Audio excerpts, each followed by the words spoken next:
Hello and welcome to the channel. My name is Annalisa and I am a Moody reader, and so I'm going to be doing the Moody Reader book tag. I was tagged in this by Renee of the Librarian of Alexandria. It was originally created by Slanted Spines. Firstly, do you consider yourself a mood reader? And yeah, definitely. I read certain books when I'm happy and certain books when I'm sad, and really can't make myself pick up a book that I'm not in the mood for, which is why it works really well for me to check a bunch of books out from the library at once and then read them in whatever order works out for me. Sometimes that means books go back to the library unread, but I'm okay with that if it means ultimately I get more read when I have more options. Then, do you set TBR lists and do you stick to them? I occasionally set them pretty much for readathons, and the reason I don't set them any other time is because I'm very bad at them, and having a TBR, especially one that I've shared with other people, makes me feel really pressured and like I need to read those so that I can review them, so that people who might be waiting for reviews of a specific book will be able to see them if they're expecting them from me. And also, if it's like to complete a readathon, I feel like I've done badly at the readathon if I don't read what I plan to read. So it can add a lot of pressure, and then that makes me feel stressed and makes me try to read things that are putting me in a slump or that I don't like, or that I'm just not in the mood for, and that can lead to me reading less books overall, which is not better than if I had just gone off my TBR. Number 3, do books affect you emotionally? Does the mood of a book rub off on you? And that's a total yes. Not always the overall mood of a book, but the individual ways that the things that happen in the book make me feel. Like 3 days ago, I read a book that had some character death in it. If you know me, you know it's not my cup of tea, and it put me in a funk that has lasted till now. Like, I had a really bad day for the rest of that day. I read half of that book in a day because it got to a point where I really wanted to know what was going to happen, because I was worried about these characters, and sure enough, the worry was justified. It's partially an over-empathy thing, which is an autistic trait, but also occasionally people who are not autistic have that. But people who over-empathize not only can't disconnect ourselves very well from real people's emotions, like when we see people on the news who are in trouble, or hear stories about people who've been like attacked or have had a loved one die. We can't just say, oh, we sympathize with that and we feel bad for them and then move on. We like take on the emotions of these other people and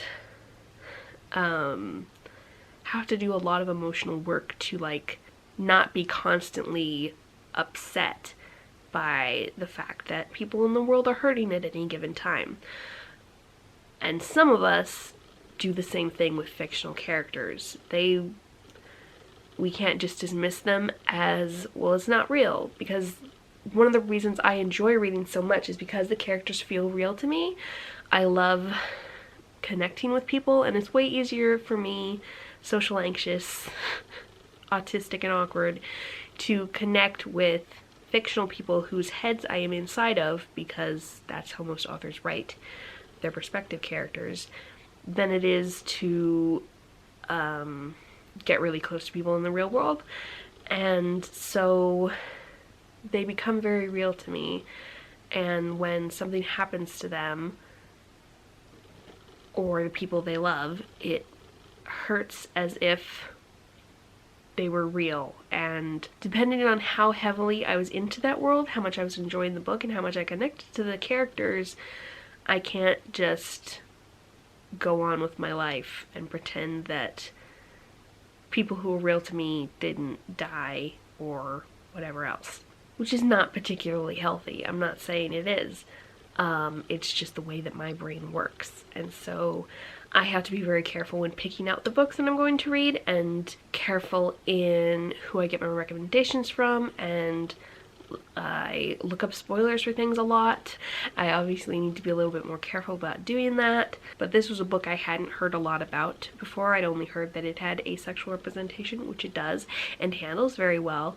I I just should have looked up spoilers for it. But yeah, that's why I'm so picky about the books that I read. Fortunately, there are a lot of authors who have the same sort of taste as I do and really like their HEAs, so I am able to find books that suit me well. Number 4, when you're feeling sad, what do you read or do you not read when sad? And I read very different books when I'm feeling sad, and often I will reread books, especially romances. Like, the only new books I can usually read when I'm sad are romances. Like for the last several months, my channel has been like, guess how depressed Annalisa is by how many romances she's been reading. Yeah, and in my wrap-ups I don't even mention the ones that I'm rereading because I've already talked about those.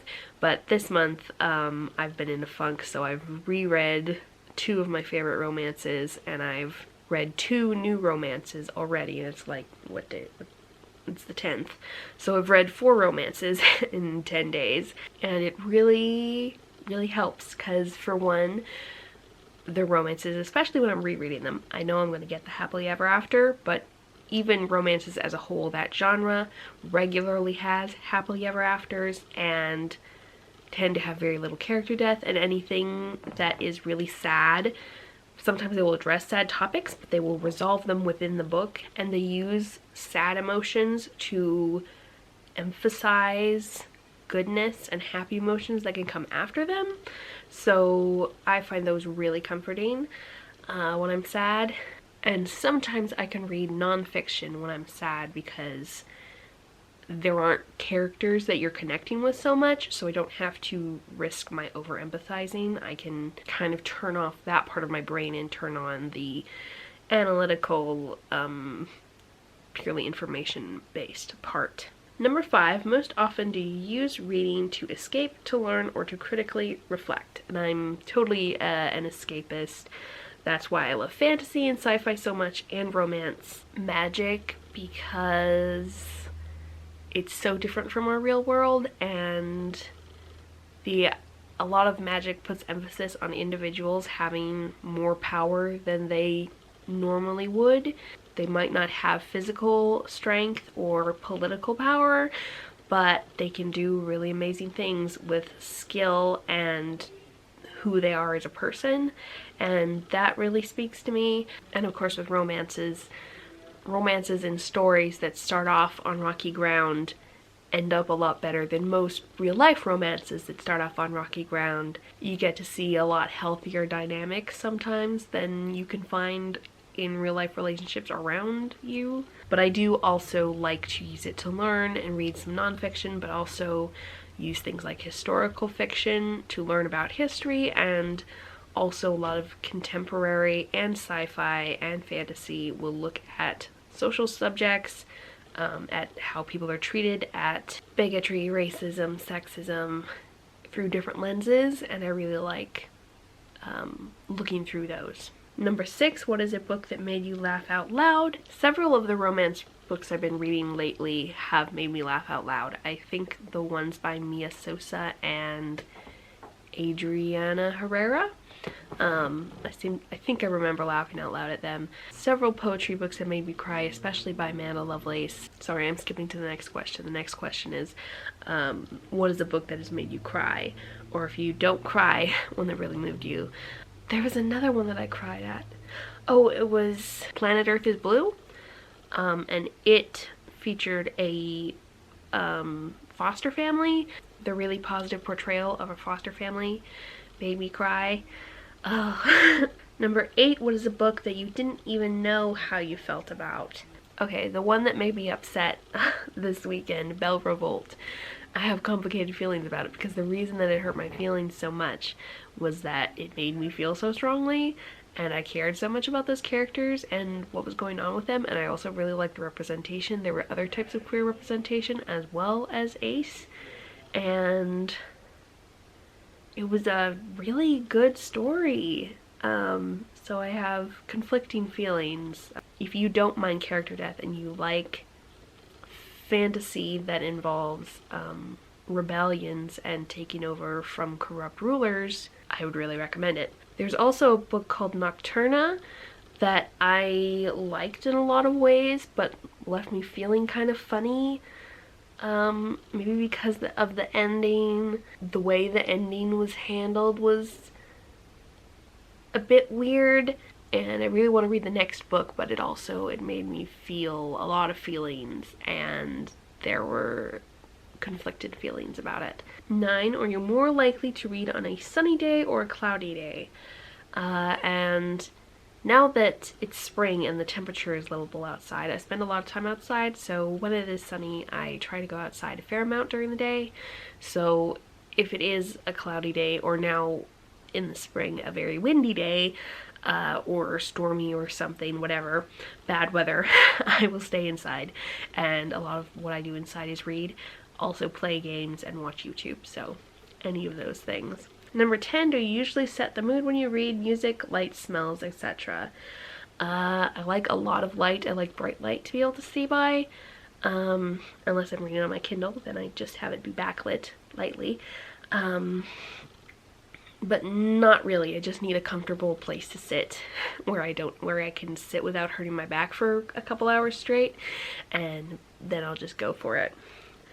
Number 11, can you leap from book to book, or do you need buffer time between them? No, I leap from book to book all the time.